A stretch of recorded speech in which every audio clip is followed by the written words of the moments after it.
the board is an opportunity for you to combine vision, the vision you have for WILPF, with your capability, your capacity to make it work. So either of those alone won't do it. It's great to have a vision. That's what moves us forward. And if you can't make the vision work, it's unfortunate. On the other hand, you may have all kinds of capability that may need to be informed by vision. So we have a limited time opportunity as board members to do what the board does and to exercise our key responsibilities as board members. And doing all that, part of your capacity or capability will depend on how well you understand the way the board functions and the way decisions are made. So taking each of those parts briefly, what the board does is it deals with determining broad protocols and procedures for national WILPF functioning. This year, for the first time in a long time, we have an executive director. And Linda has, I'm sure, been discovering that there are all kinds of procedures in place, but no one knows where they are. And that there are procedures that Linda has put in place, and that raises a question of when is that a board function and when is that an executive director function? And that's something we can talk about more in this orientation if we have time, but I'm going to try to focus on board responsibilities and functioning.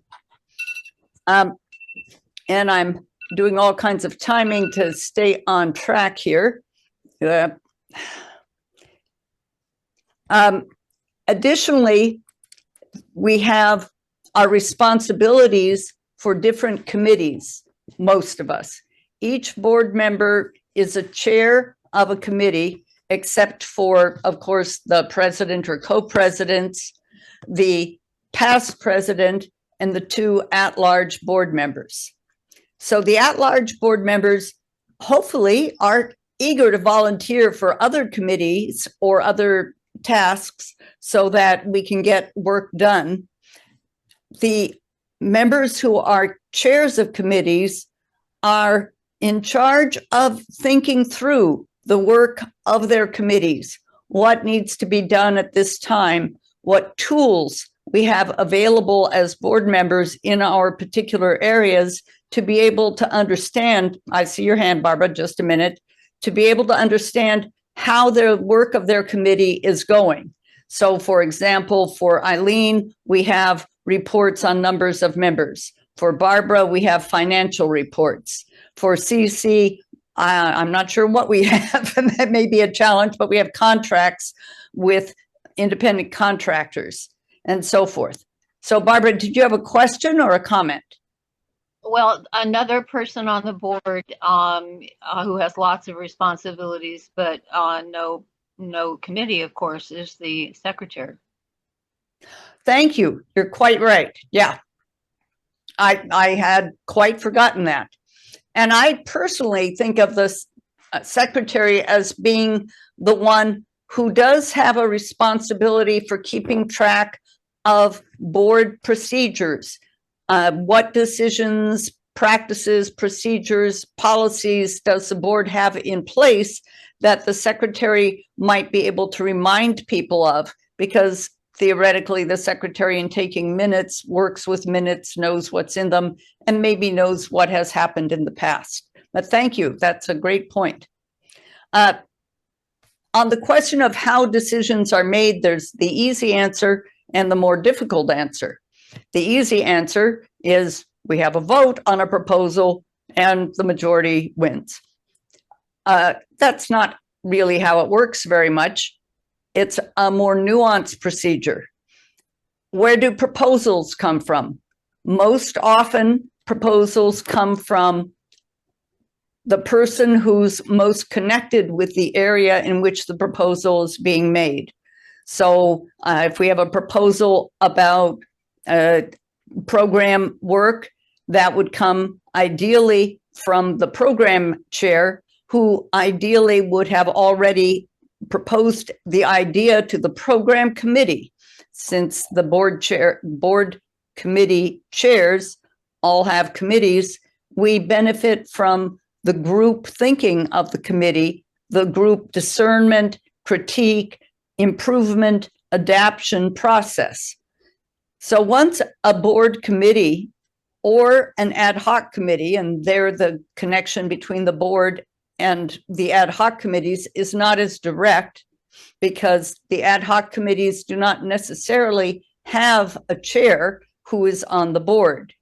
For many of the ad hoc committees, perhaps all of them, the person who connects them to the board could be the president or co-presidents, because and I'll just say president hereafter, but please keep in mind it's always possible to have co's. The president is the person who has the authority to appoint the chairs of the ad hoc committees.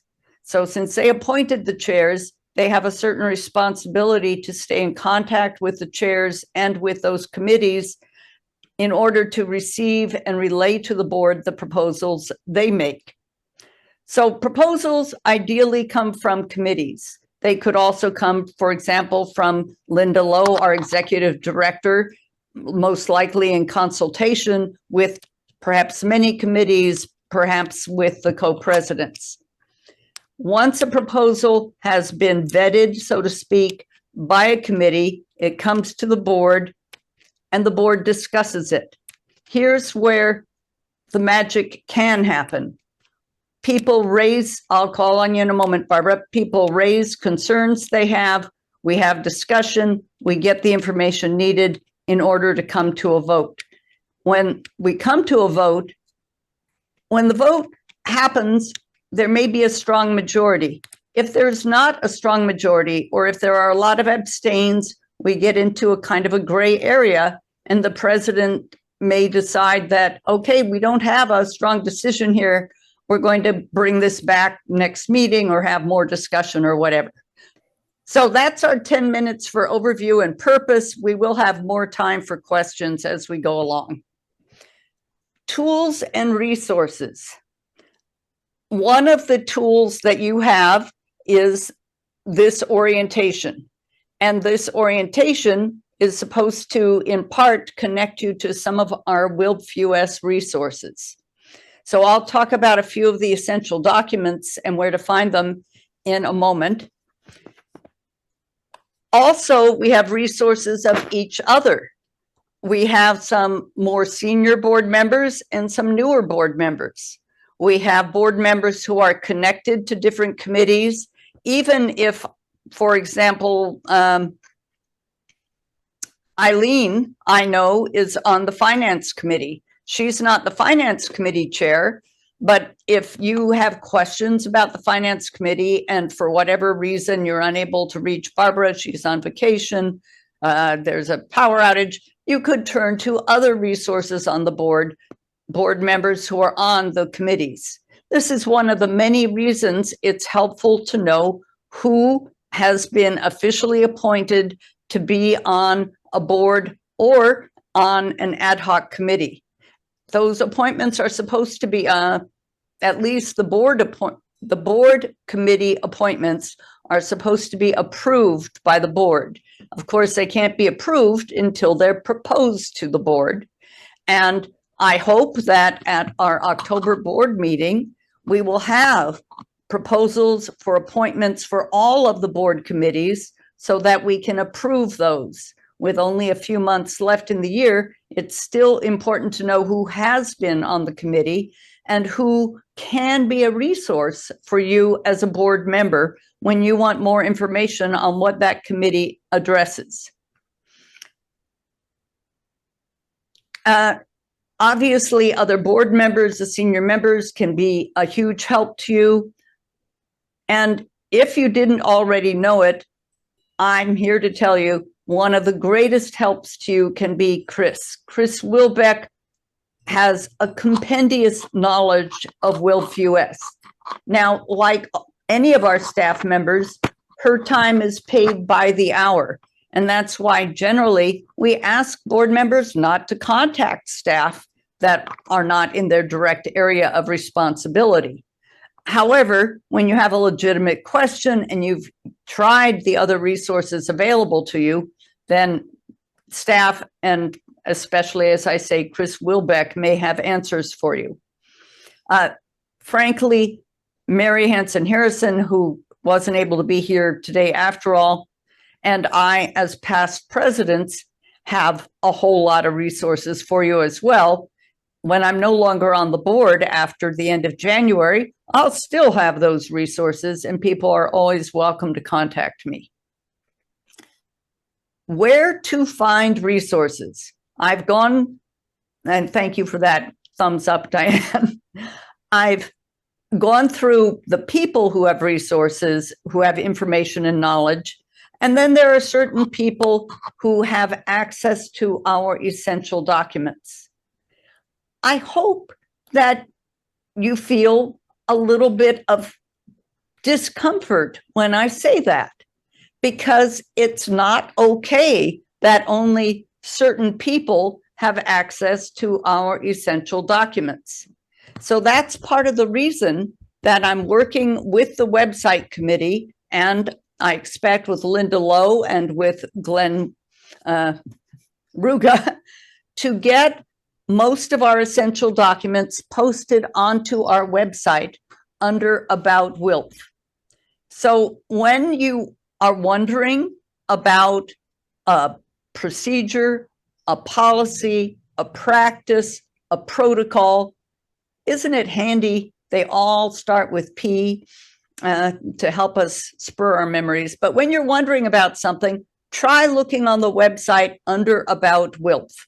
In fact, as a WILPF US board member, you should know that on our website, in fact, I'm going to stop the screen sharing, which I should have stopped sooner, but on our website, we have such amazing resources. And one of the areas that you should be most aware of is under About WILPF, WILPF US, because of course, you're the board member. And then there's also National Board. Let me sidetrack just for a moment to National Board, because that's where you will find information on upcoming board meetings, the board minutes, and information about general national level opportunities, because all of us should be recruiting potential volunteers at the national level. We need them. So that's just under the National Board. And once you're on the website, you can always click on that little bird silhouette to get back to the home page. So back to the home page, back to About WILPF US. Under WILPF US, we have so many resources. Look at the way it's all divided out. This is where you will find a great many of the essential WILPF documents, how committees work, the WILPF US listservs. Again, a way to get to the minutes, our bylaws and other policies. In this case, policies usually refers to our political policies. And I'll talk more later about the differences between all those P's, policies, procedures, protocols. Also, we have our financial reports. By law, I believe we're supposed to, as a C4 organization, a nonprofit, post those financial reports to the web. And then we have other basic categories. Part of the governance structure is, of course, our bylaws. And you saw that we have a separate link for that. But also, our bylaws are a subset of WILPF International's bylaws and constitution. And you can see a link to those under governance and structure. And then we're on the About WILPF US tab or sub-tab, but here we have even more broad information, including our vision and mission statement. Darian, did you intend to be sharing your screen? Yes. I'm 'Cause not. You're not. Okay, thank you, everyone. Since I'm pointing to everything, and thank you very much. Okay. So I'll re-show you a few of those things. And again, thank you, Mary Beth. Our vision and mission statement are here. I'm not going to take time to read them, but they're under about the national board, but they are also, there's a lot of intentional redundancy on our website to make things easier to find. So vision and mission are under national board, but they're also here under about, and then under about WILPF US. And then under about WILPF US, we have again, about WILPF US. So that might drive you a little crazy, but the whole idea is things should be easier to find. And previously, when I wasn't screen sharing, I was pointing out the bylaws are there, the board minutes. If you want information or to refer someone to quick information on WILPF's history, how committees work is very helpful, as well as WILPF US listservs, and that's how they work. And our governance structure, that, as I said before, we are governed first by International WILPF, by their constitution and bylaws. And then we have our own bylaws as well as policies, etc., all those P's. So we've got just a few moments here for questions. If anyone wants to ask a question on resources.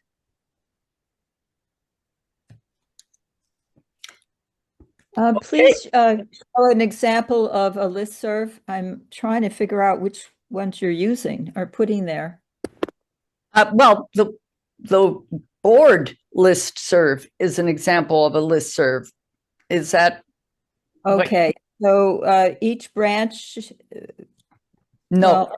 Well, okay. So I think it'll work best if I just share that again.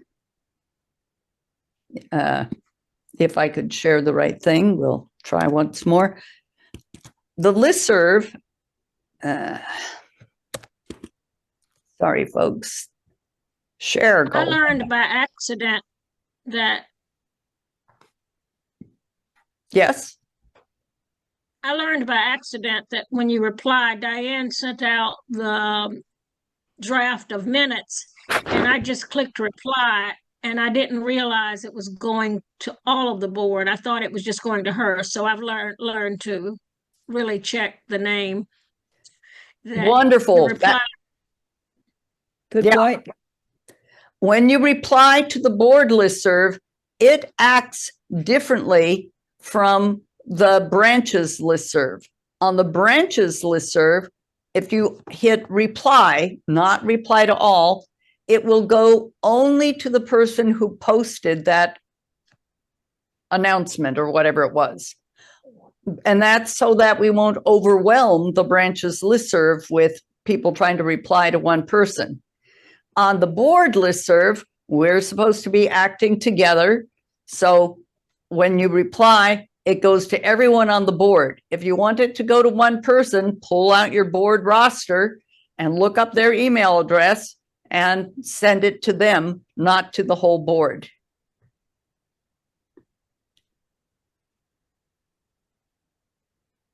I'll do that from now on. Okay. And Mary Beth, thank you for sharing some wonderful support materials. And people may not even know what support materials are, because a lot of what I've been talking about supports people, but we're talking about buttons, sashes, literature, posters, all that kind of thing. Okay, any other questions? And thank you for that comment, Julie. Okay, so moving on. This is a big item of institutional wisdom. And I hope that all those who have been board members in the past will feel free to raise their hands and share some of their institutional wisdom. I was expecting to have Julie, excuse me, to have Mary share some of her institutional wisdom from her 5 years as national president. It's, I think, challenging to pin down a few pearls of institutional wisdom that will work for everyone. It depends a lot on how much time you have, what role you have on the board, and how seriously you're taking your commitment to the board. I'll remind everyone that when you applied to run for the board, whether it was in the elections or as an appointee, you signed on to the board commitments. So reviewing those board commitments, which I did send out a couple of times earlier this year, I think will help you get an insight into how to be a wise board member. A wise board member knows how to use her email. Julie just gave us a great example of how to use your email in a way that contributes to board work instead of maybe confusing it a little. Because sometimes you really just wanted to say thank you or something, and now everybody's got another email to read. Or you might have wanted to say something very personal, and it can be a bit of a shock when everybody gets that email. Other board commitments, besides having and using email, include, for example, contributing to the membership and treasure of WILPF, to the financial success of WILPF. That's a board commitment. I find that having been on the board off and on for going around 20 years now, it is ingrained in me that when I come across someone who expresses a WILPF kind of interest, I try to recruit them for WILPF. I try to remember to tell them about WILPF. I have a WILPF brochure in my purse. It's extremely crumbled at this point, but I have it if I need it. I have cards. It's pretty easy to order online business cards. I know, Barbara Nielsen, you have templates to generate your own cards if you have the kind of printer that will cooperate with you, and if you can cut a straight line better than I can. Whatever you do, yes, having something so that you can be, as a board member, a walking resource and promotion for WILPF. As a board member, your behavior reflects on WILPF, particularly if you are in a WILPF context where people know you're a board member. In the outside world, you might be able to get away with something. Hopefully, you don't have to. These are part of the important roles of being a board member, and frankly, a challenge.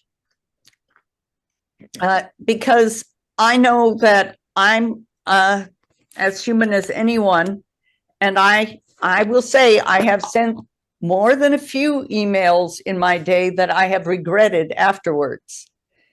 A big challenge as a board member is not to reply too fast to emails. Let them steep, especially if someone has said something that presses your endocrine buttons. And I'm surprised no one has a comment on that one. Darian, Yes, for the stack. go right ahead. About business cards. Years ago, I discovered a company called Vista Print that prints business cards very inexpensively. As far as I know, I think they're an okay company. And I had WILPF business cards printed up for various sources. When I've been involved with the Commission on the Status of Women meetings, I have one kind, but I have various kinds. And I use the back of the business card to give a blurb about us. And the fact that we started in 1915 and that Jane Addams and Eleanor Green Balch and WILPF all were awarded the Nobel Peace Prize, and we have been involved in the Treaty on the Prohibition of Nuclear Weapons. The point is, it's all very succinct in small letters that younger people can readily read usually. And I find myself on BART trains. I live in San Francisco, so we have a lot of transit. BART trains, municipal railway trains and buses, sometimes even just walking in the street or hanging out, and somebody will say something and I'll say, that reminds me, I belong to an organization you might be interested in. And I whip out one of my business cards and I give it to them. Okay, Barbara, how much that helps. thank you. That is all so true, and it's a good reminder. And I was trying to show people my little Vistaprint business card that I keep in my handy little business card holder near my door, so I can always grab a bunch of business cards if I'm going out to a meeting, to an event. We've had a lot of 50, 51 and indivisible actions here. And I'm sure everybody has been to some kind of actions. Bring brochures, bring business cards. In Sacramento, we wear our sashes, and those are among the support materials that Mary Beth posted to the chat about.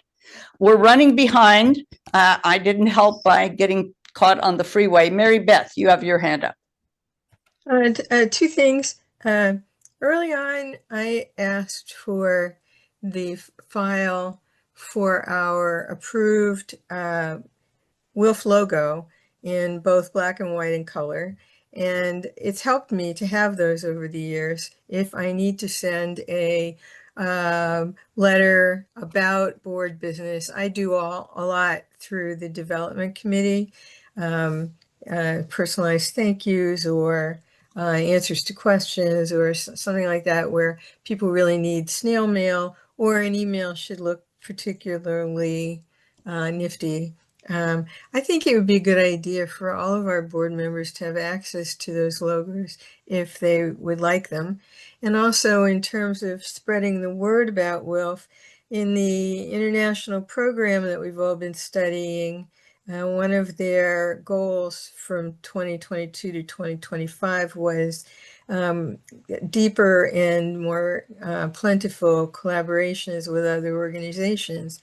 If all of us are involved with or members of other organizations, as board members for WILF, we could try to shepherd some collaborations between those organizations and WILF, at the very least to explore where our goals intersect and if there are projects that we could do together in some limited way. Hear, hear. Our connections to other organizations are definitely one of our resources, and each of us has connections to different organizations, so that between all of us, among all of us, we have a lot of connections because in my experience, WILFers tend to have quite a few interests. Did you want to add anything, Mary Beth, or take down your hand? Oh, okay. So we're now at the open question and answer and real talk part of this meeting. And I just invite people to ask questions if they have them. We still have a final closing item, and I think other things may pop up as we continue to talk. In response to what Mary Beth just said, I will send out the current official WILF US logo, which is subject to change. I will tell a short story about that logo, which I think is both humorous and illustrative of the challenges we face in WILF. When I first became WILF president, for reasons I have not the foggiest recollection of, there seemed to be a sense of urgency about getting our WILF US logo updated. I think maybe the old one was in black and white or something and people couldn't stand it. in any case, we spent months and months talking about colors and should it say US or should it say USA and should it be the dove and blah, blah, blah. We finally picked a logo that we liked in one color, which happened to be somehow the color that was on our website or we thought should be on our website, and we all liked it. It was teal, and we allowed for a black and white option. It was only several months after that decision that I came across a pronouncement from WILPF International saying that WILPF sections should use one of the following colors for their logos and the following design and the following style and what have you all. No one on the board had been aware of this pronouncement when we made our decisions. We're coming up on a similar situation now where we might be updating our logo in connection with re-envisioning. At the same time, in the last year or so, International WILPF has sent out a pronouncement about color, style, etc. for section logos. The US is the biggest section.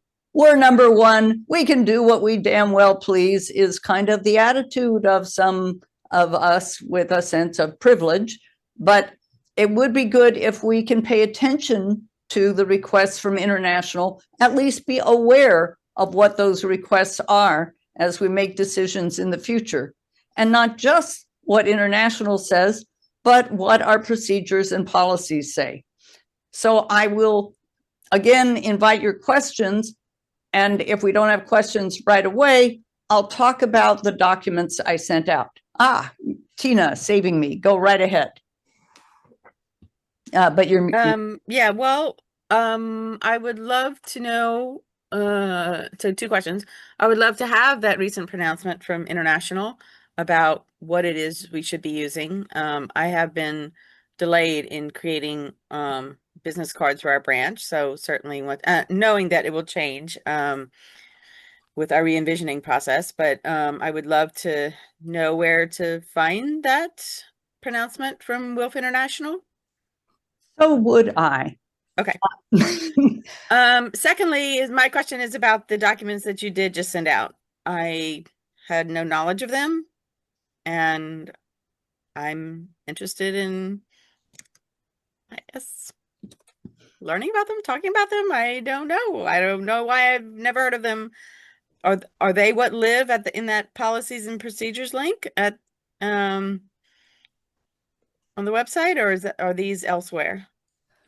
Okay, well, let's be a little bit realistic here. Currently, the website doesn't really have a procedures link. Okay. There's a policies link, which primarily links to, I think it's the 1987, maybe it's 86 document from WILPF US about our political policies at that time. Okay. It's a wonderful document. Maybe I can quickly pull up a copy and screen share it just so people know what it looks like. And of course it's dated because it comes from 1986. So we haven't updated those policies since then because frankly, the procedure is a bit challenging and we've been busy. So it's not like we're doing things wrong. It's just, there's only so much we can do. And that's the 5-page principles and policies. Exactly. Okay. Thank you for that. And maybe I can show it. Oh, no, I'm going to the wrong place. So I won't even try. Perhaps you could send it to us as a follow-up. I think you sent it out before, Barbara, to the whole board, was my recollection. But yes, Well, I could have, but I don't know that we understood then that we're talking about what we're talking about now and made the connection. I have it open if people want to. You know what? I can also. Well, before you do that, I'm sorry. Just I want to screen share again because you, Tina, were just talking about, oh, well, you'll go to the website to find the documents that you want. Yeah. Unfortunately, most of the documents you want may not be there yet. Not most, but a lot of them. But here on, again, we're under WILPF, about WILPF, about WILPF US. Scroll down a little and you get bylaws, policies, principles. And here is the WILPF US principles and policies document. So there's no need to send that out.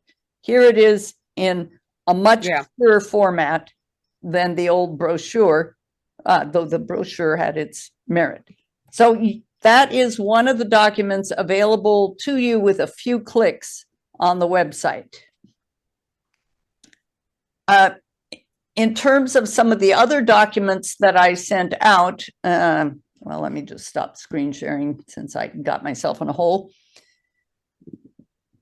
Some of those are long-standing documents, such as, I think I'll start with the confidentiality agreement. I'll pull that up.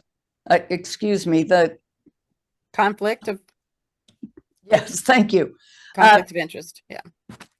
Actually, these conflicts and confidentiality in some ways go together because as a board member, you are bound by both. We do have strict confidentiality policies that say you may not send to Mother Jones a complete list of WILPF US members because it would be for a worthy cause. No, you cannot do that, nor can you send it to a member in your branch.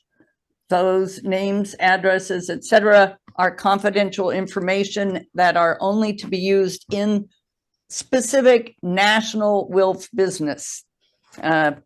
Otherwise, if information isn't available on the web about something, then it's probably confidential. And a lot of information through the e-news, through e-alerts, it will say contact so-and-so for more information. And that's how you can get some of that information. Darian, it's 5 p.m., just as an FYI. Right. We got started a little late and we'll go about 10 minutes more and then we'll wrap up. Maybe 15 minutes. The conflict of interest statement is something that every one of us on the board should sign. And at one time, it was routinely sent out to new board members, but I don't think that's been the case since probably 2023. So those of you who are new board members, you now have the document. If you could send an email back to Chris Wilbeck would probably be the best place, with a CC to Shilpa and Martha with that document attached, or with it signed if you want to sign it and scan it, or just state in your email, I am agreeing to this conflict of interest statement and date it. That would be great. And I'm Darian, not. why wouldn't we send it to our secretary? She would just have to send it on to Chris. Chris keeps those records. So I understand the protocol of that, but it just doesn't really make sense. But the secretary, has less on her plate if you need to bug the person who is supposed to have finally sent it. I'm sorry, Chris Wilbeck has to file those documents. So No, I understand that, but if we're asking, if we know some people will forget to send it, are we asking Chris to increase her administrative workload by following up and bugging members to send something we've asked them to send? Or is that more something that we should keep at the board level to bug other board members? That's a good question and a good point. I'll have to confer with Shilpa, Martha, and Diane on this. Mostly I want people to be aware that there is that conflict of interest statement. And Sure. So please obey it, even if we don't know to whom you should send it to just yet. I'll go very quickly through the other two documents. The bequest protocol is one of the documents I sent out because that's a very fundamental document. Every time we approve a budget, we are looking at how much of our bequest do we get to use to go toward that budget.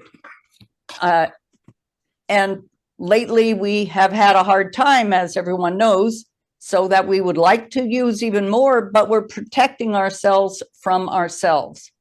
So what you see before you is an updated version of the protocol. It used to be called a policy, but as I said, policies are about political positions. And this is really a protocol that the board has voted on, as you can see from all the little parenthetical stuff. This latest October 2022 version is not intended to be a change of the actual protocol, but to show some of the things that have been updated. Namely, the provisions have been numbered. They were not numbered before, and it made it hard to reference them. And back in 2012 or something, there was a decision to number them that never got implemented.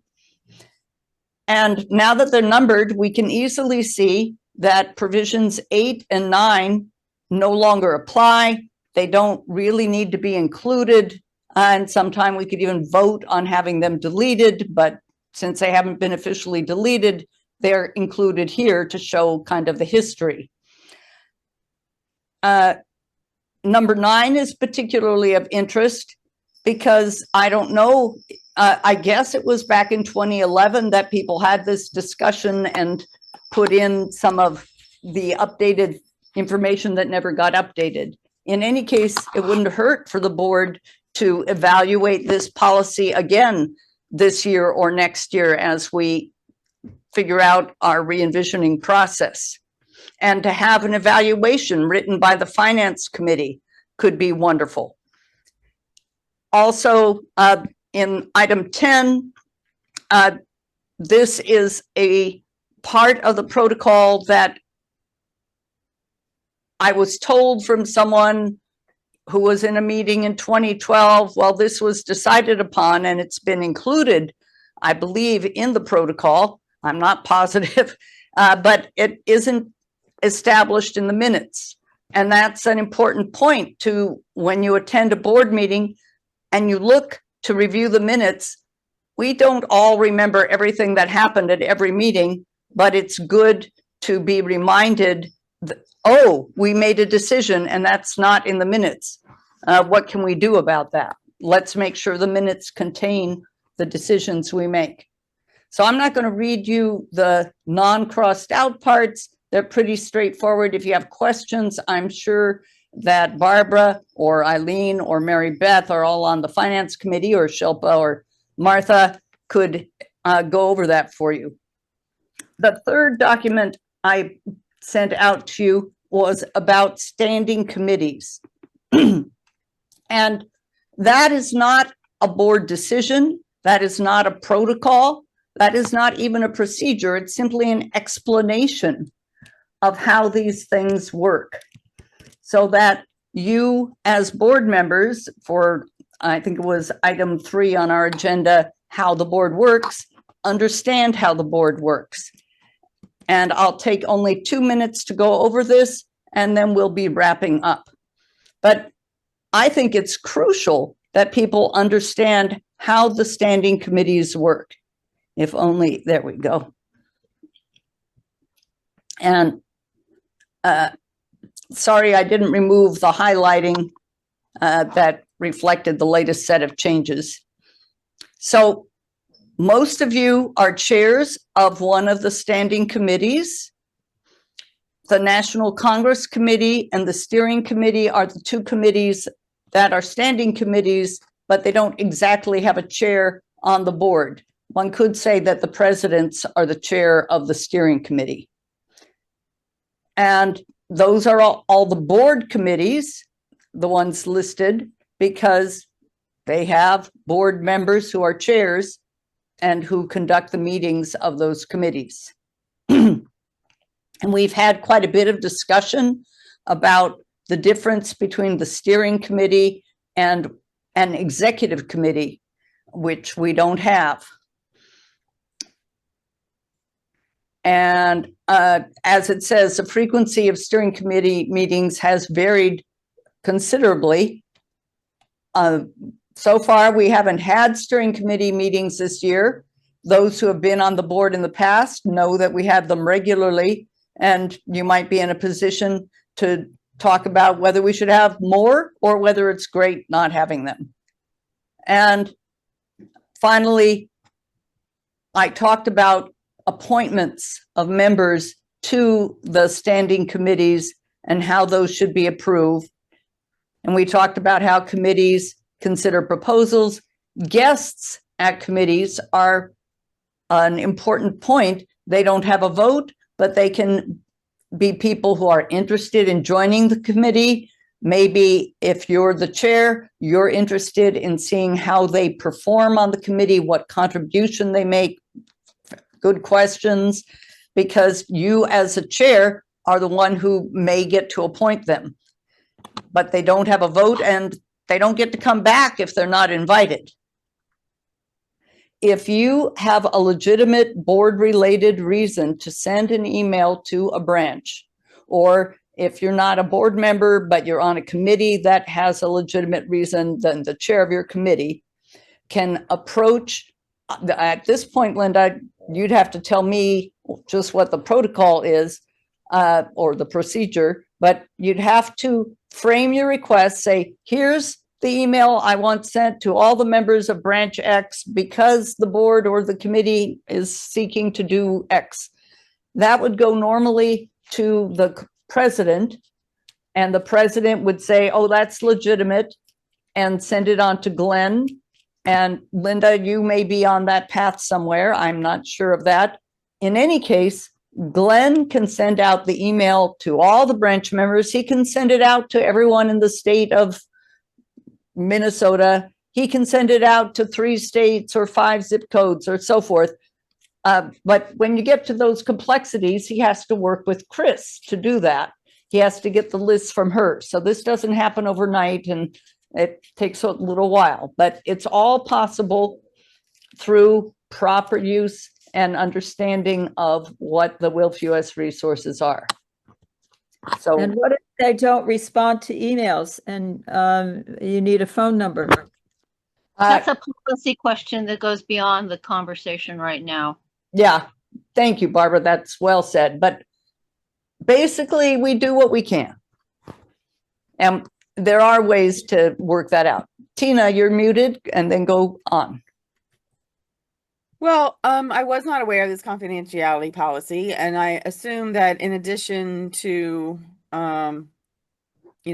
the branch contact on the webpage, that we can have a membership committee in our branch that could also, one person can't be calling all the people. We need to be able to share the list with a subset of our branch who are trusted members that could serve as phone callers or membership committee people.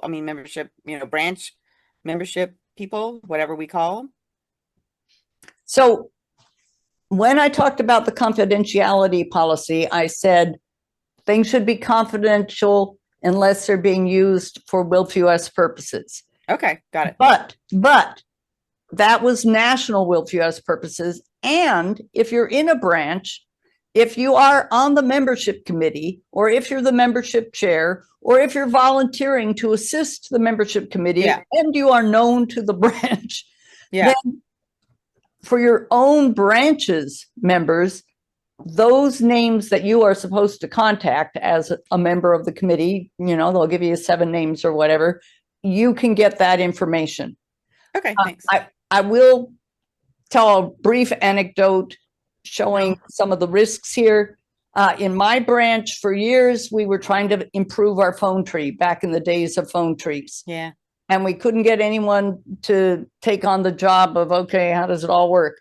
Finally, out of heaven came a volunteer who took it on, and we provided her with all the contact information, and she provided us with a beautiful phone tree.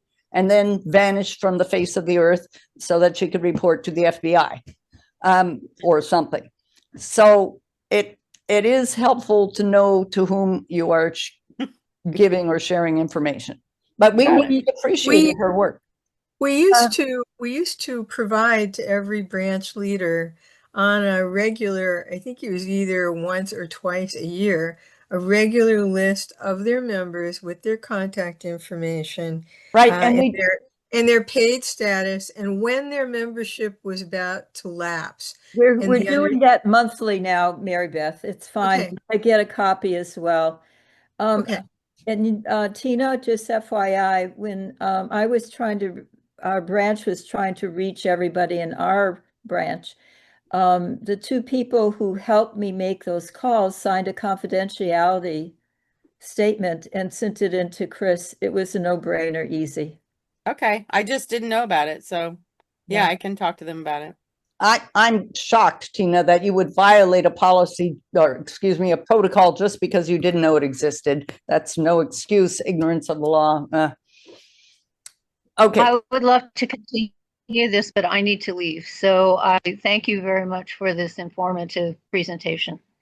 Thank you, Barbara, and thank you for helping try to keep us on time. I think we are about ready to wrap up, and I thank everyone for all their good questions and comments and input, because I think we learn a lot through our examples. And thank you, Linda, for the information about the bequest protocol. I just want to say that ongoing mentorship with new board members is a real possibility. Please contact Shilpa or Martha, who as our presidents are the ones who should handle that. Or you can just approach a board member and say, would you be my mentor? And that's often very flattering. And you can define with your mentor what the heck that means, because that's another tricky part. So any final words that need to be said, and then we'll say thank you and the recording. And thank you again, Tina, for reminding about the recording. I tend to forget them all the time. Final words? Thank you, Darian, for pulling this. Thank you. Thanks. Thank you. Thank you very much. And yes, I would love a copy. Thank you, Darian. A copy of what? The transcript. Oh, we'll see what we can do. Okay. I'll remind everyone, work on your vision, work on your capability. Our board is what determines the nature of WILPF, and you are the ones who are making those decisions. Thank you. Thank you. Bye. Thank you. Thank you. Bye. Bye. Bye.